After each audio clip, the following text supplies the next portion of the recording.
तो हम बात कर रहे थे लॉकडाउन के टाइम पे कॉमनली पूछे गए क्वेश्चंस के बारे में। तो दूसरा क्वेश्चन जो मुझसे कॉमनली पूछा गया है कि how can I deal with the uncertainty. There is no method or a specific tip or a trick that can help you with certainty than accepting yourself. Uncertainty में सबसे पहला स्टेप जो आपको लेना चाहिए, you have to accept the situation. लेकिन Covid times में problem ये है कि we all are going through a certain kind of grief. So जैसे ग्रीफ के स्टेप्स होते हैं, पहला स्टेप होता है आपका डिनाइल कि कोविड है ही नहीं या कोविड जा रहा है, जैसा कि लोगों ने कहा कि हमें तो कोविड होगा ही नहीं, that is denial. Second step होता है एंगर, गुस्सा आना कि लॉकडाउन हो गया है, गवर्नमेंट कुछ कर नहीं रही, स्टेट्स कुछ करती नहीं है, ये वो, रोज न्यूज देखना, लोगों की हालत देखना, अपने घर में कोविड पॉजिटिव पेशेंट्स का ध्यान रखना, it is very very difficult.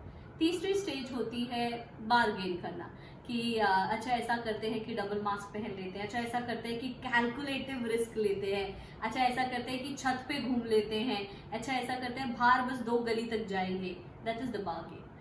चौथा स्टेज होता है सैडनेस कि हमें बहुत सैड फील होने लगता है, हमें ऐसा लगता है कि ये तो कभी खत्म ही नहीं होगा, हम क्या करेंगे, वी आर कम्प्लीटली अनसर्टन। तो जो लोग कहते हैं that we have fear of uncertainty या हमें बहुत एंशियस फील हो रहा है, सर्टन फील हो रहा है, कहीं ना कहीं इन चारों में से किसी एक स्टेज पर होते हैं। डिपेंड्स आपकी सिचुएशन क्या है, आपके घर में कोई कोविड पेशेंट है कि नहीं, आप सिर्फ ऐसे ही डर रहे हैं, आप वो सारे प्रिकॉशंस ले रहे हैं जो आपको लेने चाहिए, लेकिन रोज न्यूज देखकर आपका दिल घबरा रहा है। डिपेंड आप क्या कर रहे हैं जिसकी वजह से आपका ये जो फियर ऑफ अनसर्टेनिटी है ये बढ़ता जा रहा है। चलिए पहले बात कर लेते हैं फियर ऑफ अनसर्टेनिटी होता क्या है। सिंपल लैंग्वेज में, जो चीज मेरे कंट्रोल में नहीं है, जो चीज मेरे लिए सर्टन नहीं है, मुझे उससे डर लगता है कि शायद मैं उससे कभी कोप अप नहीं कर पाऊंगा या नहीं कर पाऊंगी। तो जब हम कोप अप ना करने के बारे में सोचते हैं या हम सोचते हैं हम उसे हैंडल नहीं कर पाएंगे और उसे ओवर थिंक करते हैं, तभी हमें फियर ऑफ अनसर्टेनिटी होता है। तो इसे कैसे रेंडर करें, देखिए जो होना है जब होएगा, अगर आप सारे प्रिकॉशंस ले रहे हैं, ध्यान रख रहे हैं, चांसेस और प्रोबेबिलिटी कम ही कर रहे हैं। बट इन केस जो भी आपकी डर है, जैसा भी डर है, चाहे वो जॉब लूज करने का हो, चाहे वो कोविड हो जाने का हो, चाहे वो लव्ड वन को लूज करने वाला हो, कैसा भी डर हो, वो जो भी डर है, अगर आपका वो डर किसी ना किसी दिन आपको लगता है सच हो सकता है, उसकी प्रोबेबिलिटी सच होने की इस सिचुएशन में बढ़ती जा रही है, तो जब वो सच होगा हम तब उसको रेंडर करेंगे ना। लेकिन हम प्रिपेयर्ड रह सकते हैं, जैसे घर में बेसिक इक्विपमेंट्स रख सकते हैं जो हमें, आई थिंक इतनी सारी वीडियोस इसके बारे में बन चुकी है कि मैं क्या बता सकती हूँ, जैसे कि PP kit, gloves, N95 mask, हम ये सब रख सकते हैं और प्रिपेयर्ड रह सकते हैं। दूसरा, हम जितना हो सके उतना प्रिकॉशंस ले सकते हैं, जितना हो सके उतना हम बाहर जाने से, like stay home stay safe, कितने लोग कहते हैं, हम ये कर सकते हैं। लेकिन डरने से और ओवरथिंक करने से हम अपनी प्रॉब्लम्स नहीं कम कर रहे हैं, हम अपने स्ट्रेस लेवल्स को बढ़ा रहे हैं, और कोविड होना हो, हम बाकी सब लाइक हेडेक, नॉशिया, डिजीनेस, ये सब सिम्टम्स क्रिएट कर रहे हैं। तो फिर क्या करें? सिंपल सी बात है, अपने आप को रोज याद दिलाइए कि चीजें आपके कंट्रोल में नहीं है, लेकिन कुछ चीजें हैं जो आपके कंट्रोल में है, जैसे कि सिचुएशन को कैसे रिस्पॉन्ड करें। मैं ये नहीं कह रही हूँ कि आप पॉजिटिव हो जाए, मैं मानती हूँ इस वक्त में बहुत ज्यादा पॉजिटिव होना भी आसान नहीं है, लेकिन रियलिस्टिक तो हो सकते हैं। जो आपके सामने है वो तो कर सकते हैं। अपनी फैमिली के साथ टाइम स्पेंड करिए, कुछ अच्छी किताबें पढ़िए, पॉडकास्ट सुनिए, नेटफ्लिक्स देखिए, लेकिन उसमें भी कोशिश करिए अच्छी चीजें देखें, और अपने आप को खुश रखने की कोशिश करिए।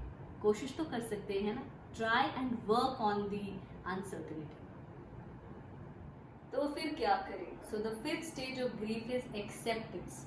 एक्सेप्ट करिए कि ये सिचुएशन में हम हैं, कौन इसका कारण है, क्या इसका कारण है, ये थोड़ी देर के लिए हम अपने आप से पूछ सकते हैं व्हाई, लेकिन उसके बाद आगे बढ़िए, पूछिए what is the solution for it, क्योंकि अगर हम सॉल्यूशन नहीं ढूंढेंगे तो हम इसे सॉल्व नहीं कर पाएंगे।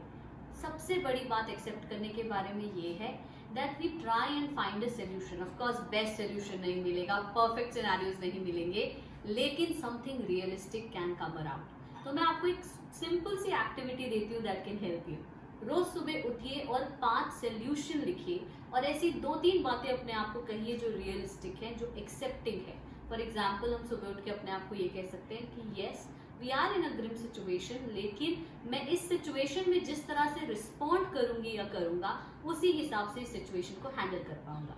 सेकंड, अपने आप से कहिए क्या स्ट्रेस लेने से मेरी प्रॉब्लम्स कम हो जाएंगी? नहीं। क्योंकि जो काम माइंड होता है वो ज्यादा बेटर सोच पाता है। तो मेडिटेट करिए या ऐसा कुछ करिए जो आपको सुकून देता है, चाहे वो म्यूजिक सुनना ही क्यों ना हो। Third and the most important, अपने आप से सच बोलना सीखिए। अगर आज आपको अच्छा फील नहीं हो रहा है तो कहिए कि आपको अच्छा फील नहीं हो रहा है।